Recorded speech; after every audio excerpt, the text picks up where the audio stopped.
மக்கள் அனைவருக்கும் எனது ரொம்ப அன்பானதும் வணக்கங்கள்னே சொல்லுவேன். ஏன்னா, இன்னைக்கு நடந்திருக்கக்கூடிய விஷயம் என்னன்னா, தாவேக தலைவர் விஜய் அவர்கள் கிட்டத்தட்ட தனது தேர்தல் பிரச்சாரத்திற்கு தாண்டி 234 தொகுதிகளுக்கும் தங்களுடைய ஆட்கள அதாவது வேட்பாளர்கள அறிவிச்சிருக்காருன்னே சொல்லலாம். ஏன்னா, அவரு இனிமே கூட்டணி இல்ல அப்படின்ற ஒரு பட்சத்துல இப்படி ஒரு டெசிஷன் எடுத்திருக்காருன்னே சொல்லலாம். அதுக்கப்புறம் என்னன்னா, இவரு ஏற்படுத்த இருந்த தேர்தல் பிரச்சாரத்திற்கு முழுமையாக தடை செஞ்சிருக்காங்கன்னே சொல்லலாம். முழுமையாகன்னா, பெரம்பூர்ல பர்மிஷன் கேட்டிருக்காங்க. அங்க நோ சொல்லியிருக்காங்க. அது ஏன்னு சொல்லியும் நம்ம இந்த வீடியோல தெளிவா பார்க்க போறோம். கூட்டணி கணக்கு என்னதான் ஆச்சு அப்படின்னும் நம்ம பார்க்க போறோம். விஜய் மக்களோட சேர்ந்து இந்த கூட்டணி ஜெயிக்குமா இல்லையா அப்படின்னு சொல்லிட்டு நம்ம இந்த வீடியோல தெளிவா பார்க்க போறோம். எல்லாரும் வாங்க இந்த வீடியோக்குள்ளார போலாம். அதாவது தேர்தல் பிரச்சார தடை அப்படின்னே சொல்லலாம். ஏன்னா, பெரம்பூர்ல கிட்டத்தட்ட ஒரு பிரச்சாரத்திற்கு பர்மிஷன் கேட்டிருக்காரு. அங்க என்ன சொல்லியிருக்காங்கன்னா, எலக்ஷன் கமிஷன் அங்க கண்டிப்பா தர முடியாது. ஏன்னா, அங்க ரொம்ப ஒரு குறுகிய இடமா இருக்கிறதுனால, அங்க அதிகப்படியான மக்கள் கூடும் அப்படின்னு எலக்ஷன் கமிஷன் ஸ்ட்ரிக்ட்டா நாங்க அதுக்கு அலோவ் பண்ண மாட்டோம் அப்படின்னு சொல்லிட்டாங்க. தாவேகா சார்புலயும் நாங்க ஒரு 3000 ஆட்கள மட்டும் தான் கூட்டிட்டு வருவோம் அப்படின்னு சொல்லியிருந்தாங்க.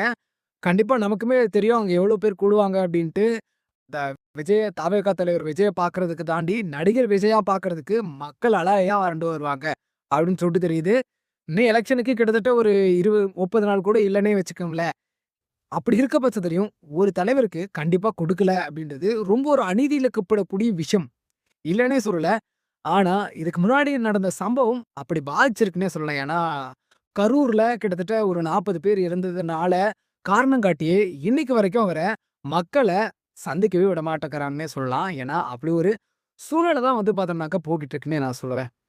அதுக்கப்புறம் என்ன நடந்திருக்குன்னா, தங்களுடைய கட்சி காட்டி 234 தொகுதிகளுக்கும் வேட்பாளர்கள அறிவிச்சிருக்காருன்னே சொல்லலாம். ஏன் அறிவிச்சிருக்காரு அப்படின்னா, கூட்டணி கணக்குகள நம்பி இருந்தாருன்னே சொல்லலாம். தவிக தலைவர் விஜய் அவர்கள், நம்மளுடைய நெறைய கட்சிகள் கூட்டணிக்கு வருவாங்க அப்படின்னு நம்பி இருந்தாங்க. ஆனா என்ன ஆச்சுன்னா, அப்படி எந்த ஒரு வாய்ப்புமே அமையல. ஏன்னா, கிட்டத்தட்ட நெறைய கட்சிகள் அதிமுக வசமும், திமுக வசமும் போயிருந்தது. கிட்டத்தட்ட அந்த கூட்டணி கணக்குகள்லாம் கிட்டத்தட்ட ஃபைனலே ஆயிருச்சுன்னே சொல்லலாம். தவிக தலைவர் விஜய் கணக்குல ஒரு கூட்டணி கூட அமையல அப்படின்னு சொல்லல. அமையலன்றது தான் உண்மையான விஷயமாவே இருக்கு. ஏன் அப்படின்னா, கிட்டத்தட்ட அவங்களுக்கும் பேச்சுவார்த்தைகள் நடந்தது. நடக்கலன்னு சொல்ல முடியாது.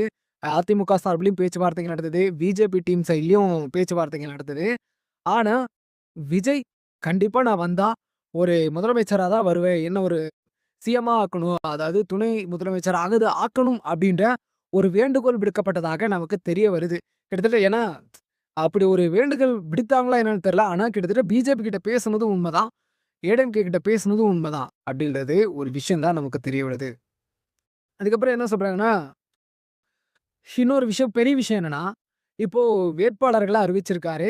ஏன் வேட்பாளர்கள தங்களுடைய கட்சிக்கு உழைத்தவர்கள அறிவிக்கல அப்படின்றது ஒரு பெரிய கொஸ்டினாவே எழுந்துட்டு இருக்குன்னு சொல்லலாம். ஏன்னா, கிட்டத்தட்ட 30 ஆண்டு காலம் தங்களுடைய ரசிகர் மன்றத்த தொடங்கி, ரசிகர் மன்றத்துக்காக வேல பார்த்த ரசிகனா இருந்து, இப்போ தொண்டனா மாறி இருக்க தொண்டனுக்கு என்ன ஒரு மதிப்பு அப்படின்னு தாவேக்கா இருக்கக்கூடிய தொண்டர்களே கேட்டுட்டு இருக்காங்கன்றது நமக்கு தெரிய வருது. ஏன்னா, கிட்டத்தட்ட வெளியில இந்த கட்சி வரவங்களுக்கெல்லாம் உடனே சீட்டு தூக்கி குடுத்துடுறாரு. அவரோட கணக்கு என்னன்னா, ஒரு கட்சிய நம்ம கூட வேலை செய்றவங்களுக்கு தான் குடுக்கணும் அப்படின்ற ஒரு மனப்பான்மையிலே இல்ல.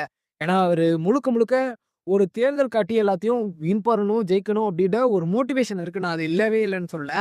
ஆனா, தனக்காக வேலை செஞ்ச கட்சி தொண்டர்களுக்கு அவருக்கு சீட்டு குடுக்கலன்றது ரொம்ப ஒரு இதா தான் பார்க்குவேன். கிட்டத்தட்ட ஒரு 234 தொகுதி தான்.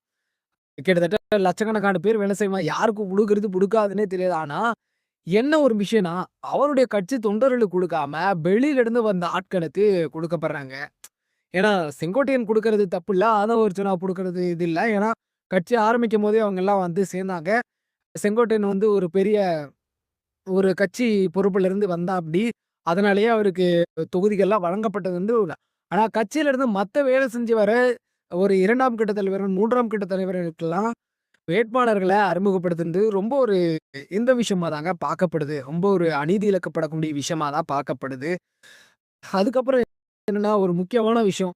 இந்த கூட்டணி மக்கள் நலனோட சேர்ந்து கூட்டணின்றாரே, இந்த கூட்டணி ஜெயிக்குமா அப்படின்றதுக்கு மக்கள் தான் பதில் சொல்லணும். ஏன்னா கிட்டத்தட்ட அதிமுக வசம் இருக்கக்கூடிய கூட்டணிகளும் ரொம்ப ஸ்ட்ராங்காவே இருக்குன்னே சொல்லலாம். திமுக இருக்கக்கூடிய கூட்டணிகள அத கடந்து இன்னும் ஸ்ட்ராங்காவே இருக்குன்னு சொல்லலாம். இதுல யாரு எப்படி ஜெயிக்க போறாங்க தான் தெரியல. ஏன்னா, எ இன்னும் கிட்டத்தட்ட தேர்தல் அறிக்கைகள்லாம் வெளிய வரணும். நாங்க என்னெல்லாம் ஸ்கீம்ஸ் எல்லாம் சொல்றோம்.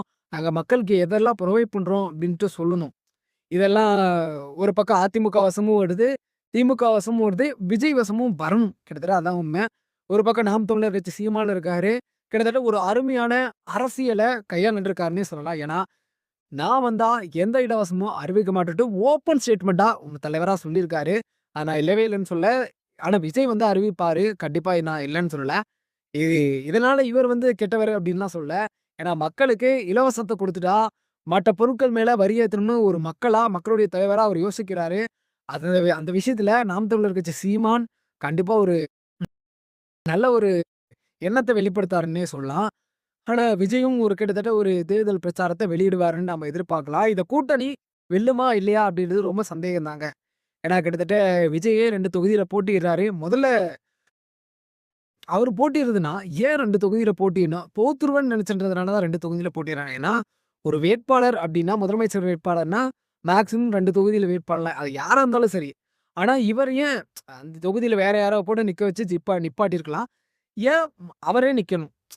வேற தொகுதியில நிப்பாட்ட வச்சா, அவரு வேற யாராவது நிக்கார வச்சா தோத்துருவாரா என்ன? அதுதான் நான் கேட்கிற கொஸ்டினே ஃபர்ஸ்ட்டு. முதல்ல இவர 2 தொகுதியில போட வேண்டிய அவசியம் என்ன அப்டின்றதுனால, அவருக்கே அவருடைய கேண்டிடேட்ஸ் மேல கண்டிப்பா நம்பிக்கை இல்லன்னு சொல்லலாம். கிட்டத்தட்ட செங்கோட்டையன் அந்த தொகுதி செங்கோட்டையன் நிக்கிற இடமா இருக்கட்டும், விஜய் நிக்கக்கூடிய அந்த 2 இடங்கள்ல, ஒரு இடங்கள்ல கண்டிப்பா விஜய் அவர்கள் ஜெயிப்பாரு அப்டின்ற மாரி தெரிய வருது. கோபிச்செட்டிப்பாளையத்துல செங்கோட்டையன் அவர்கள் ஜெயிப்பாரு அப்டின்ற மாரி தெரிய வருது. ஸோ இதுதான் இந்த கூட்டணி கணக்கு அப்டின்னு சொல்லிட்டு இந்த வீடியோல இருந்து நான் லீவ் ஆகினேன். Thank you.